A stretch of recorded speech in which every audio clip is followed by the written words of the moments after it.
Final video to solve the problem about the AMD AGS X64 DLL missing error.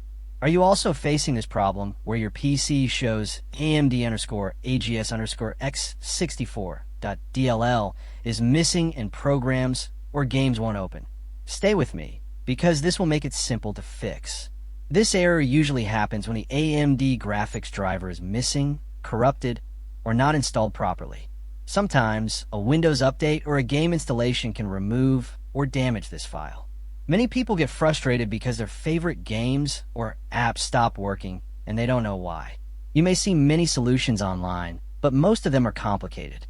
They tell you to download DLLs from random websites, edit system files, or reinstall multiple programs, which can be risky and confusing. When I faced this problem, those methods wasted my time. But I solved it with one secret easy trick that restores the missing DLL and gets everything working again. If you want to make a full step-by-step tutorial on how to fix the AMD AGS X64 DLL missing error, just comment down below. I will show you the easiest method so your games and apps run perfectly. And for more simple Windows fixes, stay close to my channel Rexish, because I always share